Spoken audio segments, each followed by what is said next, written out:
At a funeral in Lima, a young woman stood in front of her mother's coffin and sobbed. The woman inside the coffin was Elizabeth Vasquez. She was a successful lawyer, and she owned a fortune worth $4 million. Just one day earlier, her body had been found in the trunk of a car. According to her daughter, Elita, the kidnappers had killed Elizabeth because they did not receive the money they wanted. Elita appeared devastated by her mother's death. She cried. She looked broken. And in the story she told everyone she blamed herself for not meeting the kidnappers' demands in time. But not long after that, police began to realize something was wrong. The call Elita claimed had come from the kidnappers did not exist. Inside Elizabeth's home, investigators found traces of blood.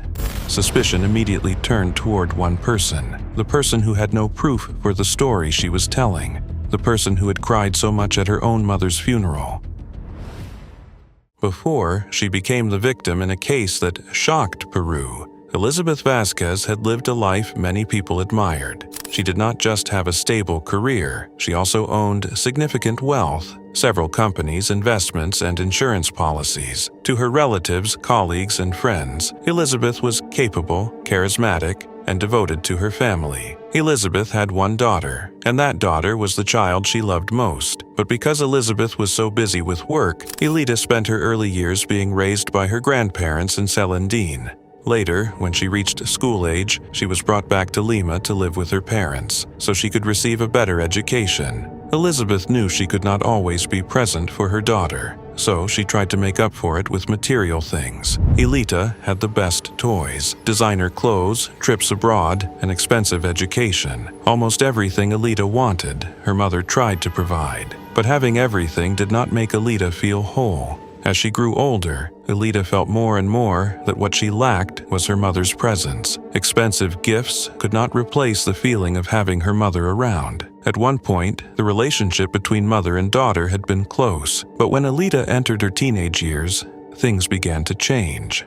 Her grades started to fall. She began talking back to her mother. She became cold, resentful, and difficult. And beyond that, Elita began to feel jealous of her own mother. Elizabeth was admired by many people. She was successful, beautiful, magnetic, and respected in her work. Elita, meanwhile, felt that her mother was a standard she could never reach.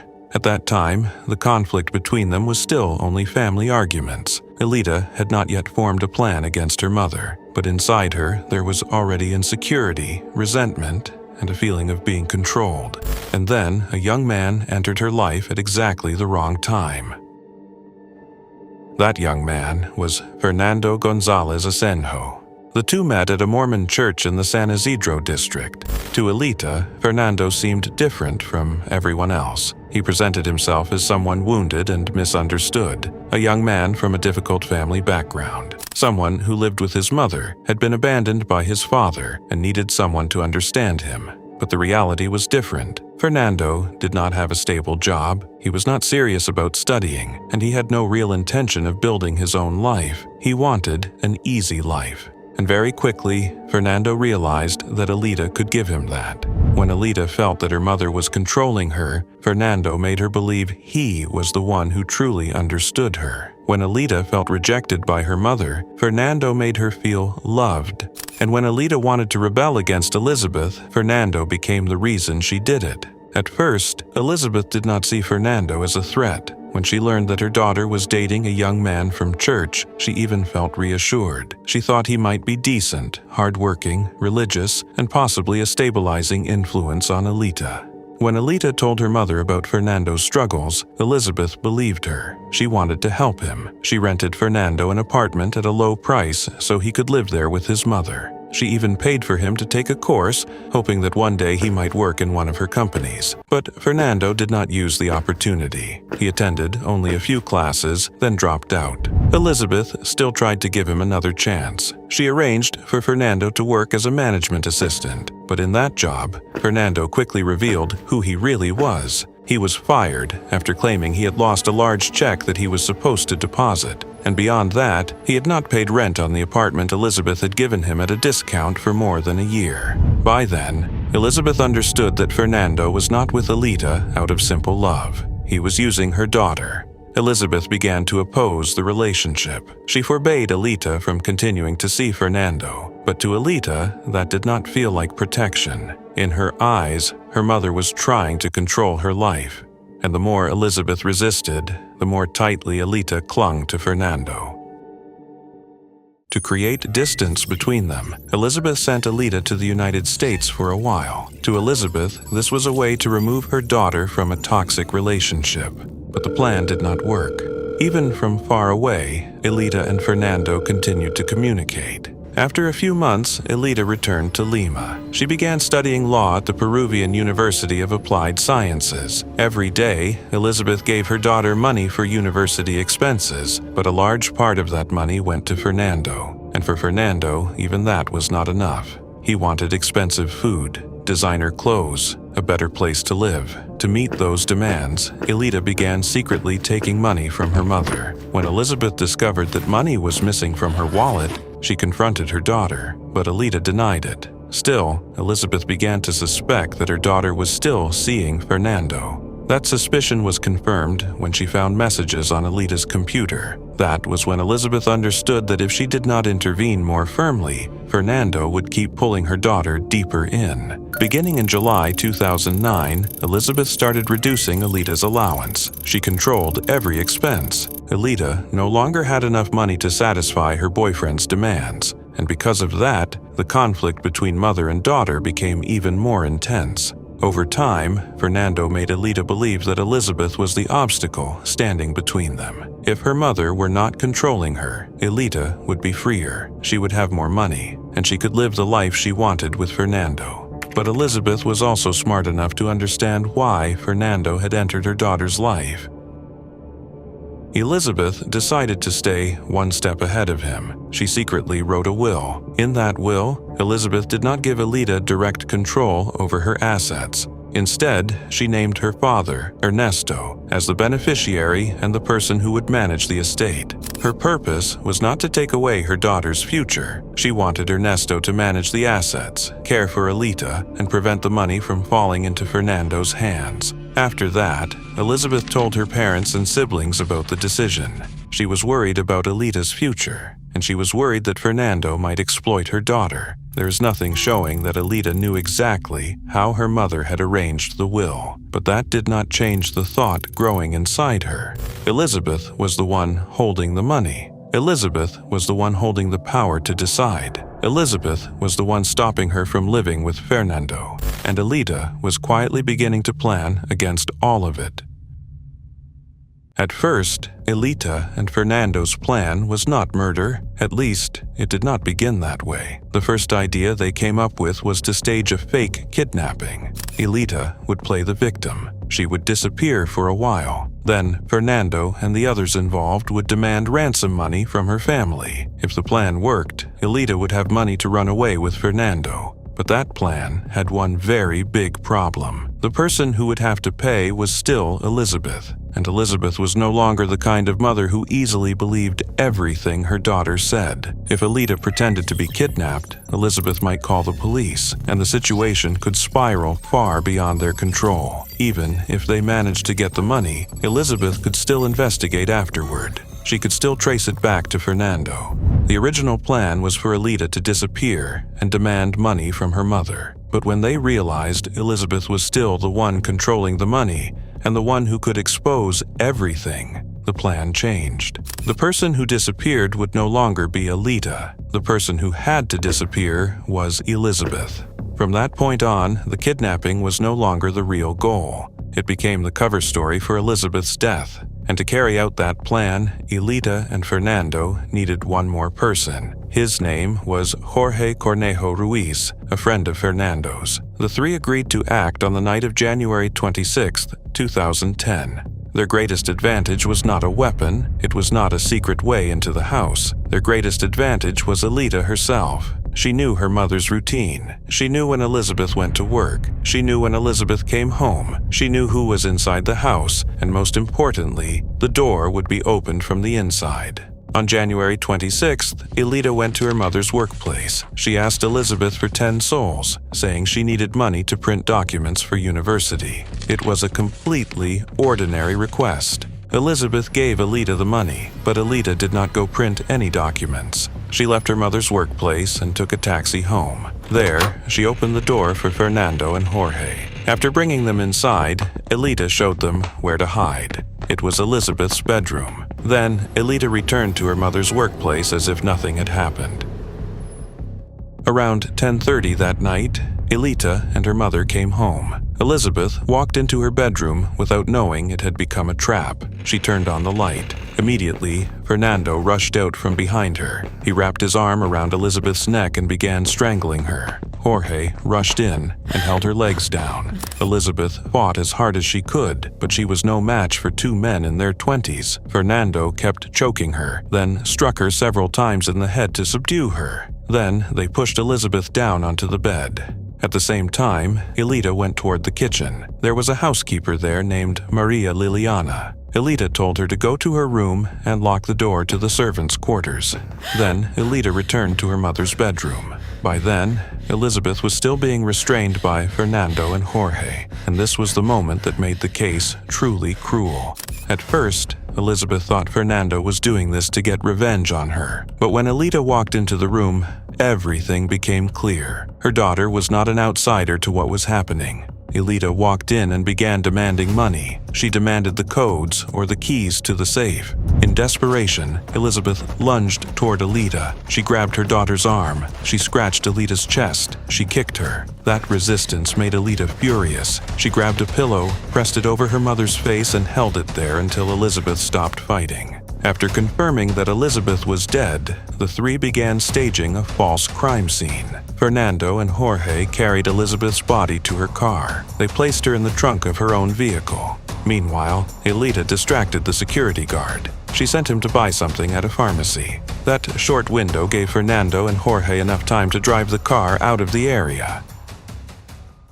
The next morning, Elizabeth's home was quiet again. The housekeeper, Maria Liliana, woke up like she did every day. She went through her usual routine. She prepared orange juice for Elizabeth. But that morning, Elizabeth did not appear. Instead, Alita came out. She told Maria that her mother had gone out early that morning. Then she told Maria to drink the orange juice herself.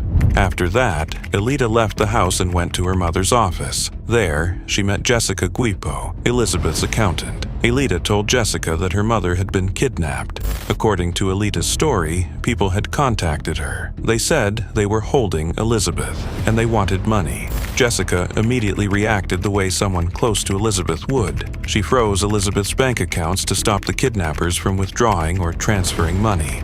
At the same time, Alita also called relatives to tell them the news. She told the family that her mother had been kidnapped.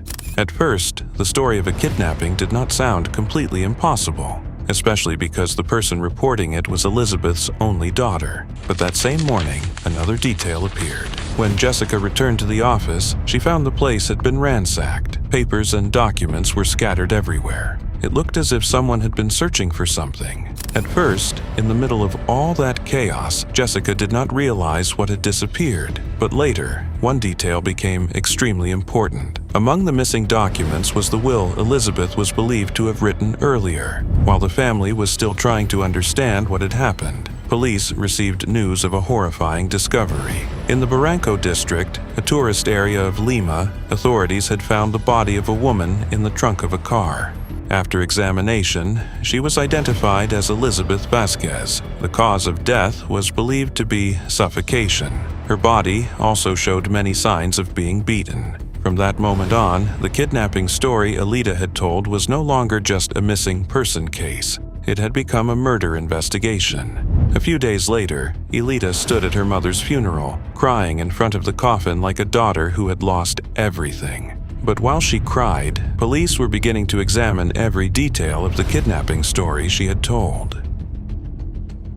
At first, police did not rule out the possibility that Elizabeth had been killed because of outside connections. She was a lawyer with money. Her ex-husband, Alejandro, also held a position in the legal world. He had once worked as an anti-corruption prosecutor. He had confronted dangerous figures, and he had made many enemies. So the first theory was that Elizabeth may have been targeted because of her work, her money, or enemies connected to Alejandro. But that line of investigation quickly reached a dead end when there was not enough evidence to support it.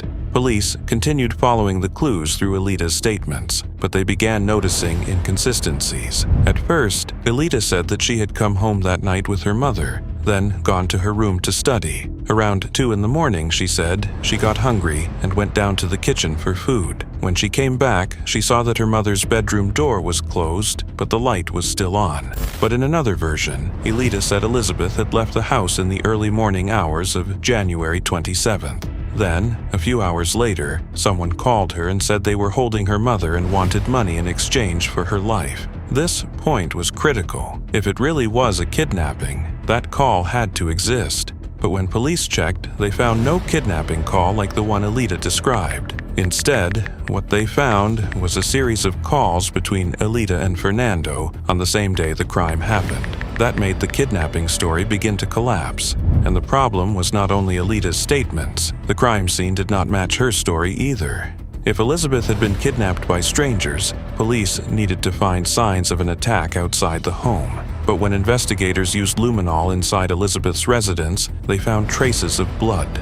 Blood appeared in the garage area, inside the building, and inside Elizabeth's car. Those traces suggested that violence had happened inside the home where they lived, not outside it. Then came the statement of the housekeeper, Maria Liliana. Maria had been inside the house on the night of the crime. She said she had heard Elizabeth's voice. She heard screaming, but she could not run out because the door had been locked. The next morning, Alita told her that Elizabeth had gone out before dawn. But what Maria had heard the night before did not sound like a woman leaving the house on her own. And Maria's statement contained an even heavier detail. According to her, 2 days after the crime, when they returned from Elizabeth's funeral, Alita said she was the one who had taken her mother's life. The reason Alita allegedly gave was chilling, because her mother made her sick of everything. If that statement was true, then the daughter crying at the funeral was not just hiding the truth. Later, one of Elizabeth's friends was also questioned by police. This person confirmed that the relationship between Elizabeth and Alita was not as peaceful as Alita had tried to make it seem. Mother and daughter argued often, and there had been times when Alita acted violently toward her mother. Piece by piece, the information began to fit together. A daughter with deep conflict toward her mother. A boyfriend her mother opposed. A kidnapping story with no call to prove it. Blood inside the home. A housekeeper locked in her room. Constant phone calls between Alita and Fernando. And an alleged confession made after the funeral. All of it pushed police in a new direction. On February 9th, nearly 2 weeks after Elizabeth's death, police decided to act. 3 people were identified as the main suspects: Alita, Fernando, and Jorge. Alita was arrested first, shortly before noon. At the time, she was not alone. Her father, Alejandro, was with her, along with 2 defense attorneys. Not long after that, Fernando and Jorge were also arrested. After her arrest, Alita was taken to a forensic doctor for examination. The results showed injuries on her hands and arms. That was important, because according to the housekeeper's statement, Elizabeth may have fought back on the night she was attacked. During the interrogations that followed, Fernando was the first to admit responsibility. Then Jorge did the same. Once the 2 men began talking, Alita had very little room left to keep the kidnapping story alive. Eventually, Alita also lowered her head and confessed, but only partly.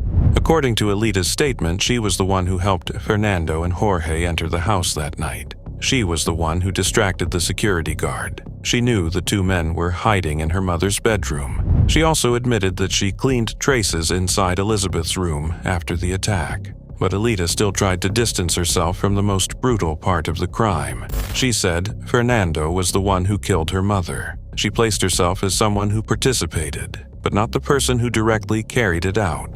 The exact role of each person could not be fully settled in the interrogation room. Fernando was the person Alita directly pointed to. But Alita, even after admitting part of the truth, was still seen by police as the central link in the plan. Who planned it, who carried it out, and how much responsibility each person held, all of that would have to be decided by the court. And while that question waited for the court, another battle began outside the courtroom. The battle over the fortune Elizabeth left behind. Alita insisted that she had the right to inherit the fortune her mother left behind. Legally, Alita was still Elizabeth's only daughter, and until a court declared her unworthy to inherit, she still had a basis to fight for that estate. But for the Vasquez family, that was impossible to accept. At first, Ernesto, Elizabeth's father, still tried to hold on to one last piece of family feeling. Even though Alita had been accused of involvement in her mother's death, he still went to the jail to visit his granddaughter. But Alita behaved coldly. She did not accept forgiveness. She did not seem to need her family. After that visit, Ernesto decided to cut ties. He declared that Alita was no longer his granddaughter. And from that moment on, he began a legal fight to remove her from the inheritance. According to the family, before Elizabeth died, she had written a will naming Ernesto as the person who would manage her estate. But after her death, that document disappeared from her office. The family believed this was highly suspicious, and it was not only the will. Another important document also became the center of dispute. It was the divorce paperwork between Elizabeth and Alejandro. Alejandro, Alita's father, also began claiming rights to Elizabeth's estate. He said he and Elizabeth had never been officially divorced. If that was true, he could claim part of her assets as her surviving husband. But Elizabeth's family rejected that claim. They said Elizabeth and Alejandro had divorced in 2007 and had even built separate lives afterward. According to one of Elizabeth's siblings, while the family was preparing the funeral, Alejandro contacted employees and tried to redirect income from Elizabeth's assets toward himself. In the months that followed, Alita continued fighting against her mother's family. She even made accusations against her grandfather Ernesto and another relative, claiming they were connected to Elizabeth's death. The disputes, the accusations, and the grief of losing his daughter slowly wore Ernesto down. He had been the one who helped raise Alita when she was young. He had loved her like his own flesh and blood. But now, that same girl was accused of helping take his daughter's life. That disappointment broke his health. On December 27, 2011, he died after a heart attack. His body was buried beside Elizabeth. After Ernesto's death, the family continued asking the court to declare Alita unworthy to inherit. But that fight did not end quickly. It dragged on for years, and while the question of the estate remained unresolved, the criminal case against Alita was moving toward a critical stage. At trial, Alita continued to insist that she was not the person who directly killed her mother, but prosecutors did not see Alita as someone who had accidentally been pulled into the plan. She was the person who made the entire plan possible. She knew Elizabeth's routine. She knew there was a housekeeper inside the home. She was the one who brought Fernando and Jorge into the house. She was the one who let them hide inside her mother's bedroom. She was the one who distracted the security guard. And after Elizabeth died, she continued to build the kidnapping story. Those actions looked like a chain of decisions made in advance. Alita kept appearing in court. She kept denying that she was the mastermind, and she kept trying to reduce her responsibility in Elizabeth's death. Alita's defense team began raising the issue of mental illness. They argued that Alita had previously suffered from bipolar disorder. According to that defense, she was not fully in control of her actions. She may have been manipulated by Fernando. She may have been influenced. She may have been drawn into a plan that she could not fully understand. Alita's father, Alejandro, also supported this defense, but Elizabeth's family did not accept that explanation. The mental illness argument was not only a strategy to reduce her sentence, it could also affect the fortune Elizabeth left behind. If Alita was declared unable to take responsibility, or seen as someone who could not manage her own actions, then any inheritance she received would need someone else to manage it, and that person could very likely be her father, Alejandro. During the investigation, Fernando had once said that the plan had been discussed with Alita and Jorge, but later, in court, he sometimes changed his statement. He said the idea to kill Elizabeth had come from him. He said he had simply taken advantage of the opportunity when Alita invited him and Jorge to the house. If believed, that testimony would reduce Alita's role. But it also contradicted what Fernando had said earlier during the investigation. Prosecutors immediately saw the problem. To them, the motive was clear. Elizabeth controlled the money. She was blocking Fernando, and she could make Alita's plan collapse. So Alita was not outside the crime.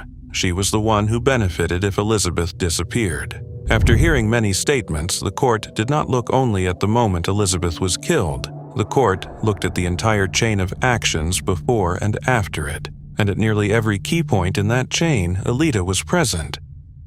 On December 24, 2012, nearly 3 years after the death of Elizabeth Vasquez, the trial reached its final moment. When the sentence was read, Alida began to cry. She took out a small religious image and began to pray. She said the sentence against her was unfair, but those tears could no longer change the court's conclusion. Alida was found guilty in the murder of her mother. She was sentenced to 30 years in prison. The court also ordered her to pay 100,000 soles in civil damages. With that sentence, the criminal side of the case was almost closed. Before that, Fernando and Jorge had chosen to plead guilty, and each received 28 years in prison. But Alida, who continued to deny being the mastermind, received the heavier sentence, 30 years. But even after the sentence was handed down, the fight over the estate was still there. To stop Alida from receiving the inheritance, the family still had to go through another legal battle, a long, exhausting battle, and one without an easy final answer. Under Peruvian civil law, a person convicted as the author or accomplice in an intentional killing can be declared unworthy to inherit. But in practice, that still requires a clear ruling from the court. And to this day, it remains unclear whether the Vasquez family ever obtained a final ruling to stop Alida from receiving the estate. I hope this video gave you something to think about, or at least made your meal a little better and helped you sleep a little easier tonight. I'll see you in the next video. See ya!